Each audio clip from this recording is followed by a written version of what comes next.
Let's take a look at one of my favorite problems. This is called the Soggy Grasshopper. It's also one of Zeno's paradoxes, or a slight twist on Zeno's paradox. Story goes like this. Grasshopper here gets caught in a rainstorm, pretty heavy rainstorm, and wants to get underneath the tree to get out of the rain. Here's the problem. As the grasshopper gets wet, it gets heavier, and can only jump half of the remaining distance to the tree. So let's press play and we'll take a look at it. So after the first jump, makes it half.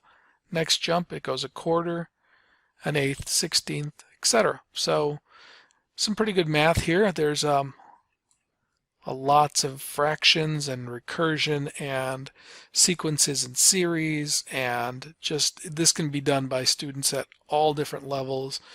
Regardless of their level of understanding of fractions, you can have some great conversations, and kids really get into this problem to see, will the grasshopper ever make it out? There is no need to give them a distance, because the first question they're going to have is, well, how far away is the grasshopper?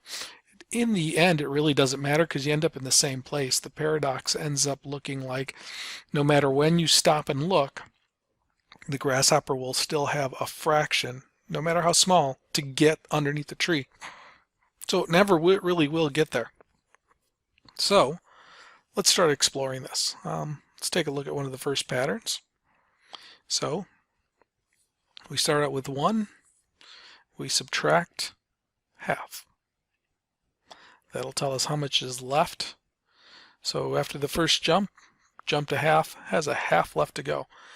Now the grasshopper is going to jump half of that remaining half, which is the answer in this case. I'm going to use the answer command. And I'll see that it has a fourth of the way to go, then an eighth of the way to go, a 16th, etc. So we keep jumping. She keeps getting closer and closer, but not quite there. So you can keep going on for a really long time. Students, as they progress in their knowledge of math, can look at this as 1 divided by 2 to the nth power. Another way to think about it is, okay, how much distance has been covered? So on the first jump, the grasshopper covers half the distance. The next jump, they're going to cover half the distance plus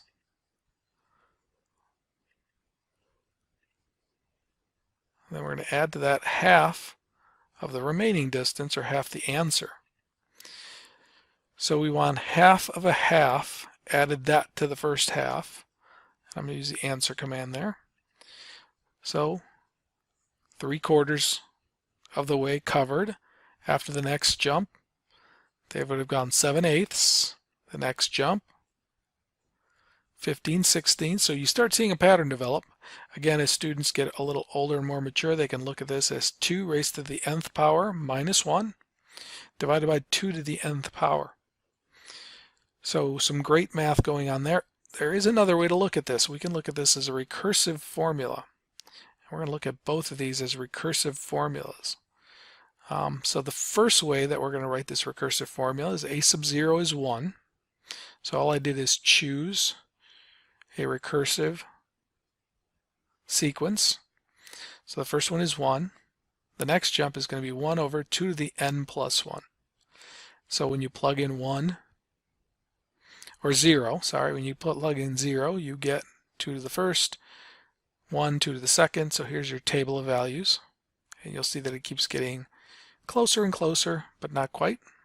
Total distance, here's what I did for total distance. Take 1/2 plus 1/2 times b to the n. Now b to the n is under math, and you get this third option, and you have your b to the n here. There are ways you could also change this recursive sequence. There'll be other videos on how to do that. But I get myself a nice table here. Another option I have is, once I've created those tables, is to create a graph. So the graph here shows me exactly what's going on here. And I get to see that it keeps getting closer and closer to the full distance, or closer and closer to 0, but not quite there. So let's take another look. We could also do this as a regular graph. as a function. So we do our function, and we could say y equals 1 over 2 raised to the x power. Again, we keep getting closer and closer and closer to 0, but it never really quite gets there. Another way to look at this is a summation. So let's go in here and we're going to do a summation. So we'll go math to summation, and we're going to start with n equals 1. We're going to go to, we can go to infinity if we really want to, so we'll go to infinity in this case. And then we'll say it's 1 divided by 2 raised to the nth power. And we will see that according to this, it will cover the entire distance. How long does it take though? It takes forever. Literally, it takes to infinity to get there. At any point that you stop, you will end up with something less than 1.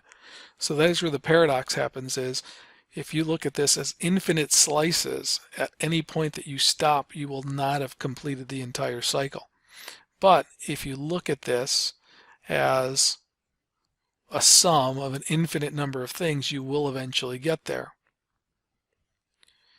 So those are just a couple of them. We can look at this using regular arithmetic or math powers. You can look at this as a recursive with a graph or a function, or when the students are ready, as a summation. So just one problem that you can talk about with students of all ages, regardless of the level of understanding. They can argue their way through this, all the way up through calculus classes, etc., as you're looking at limits as you go towards infinity.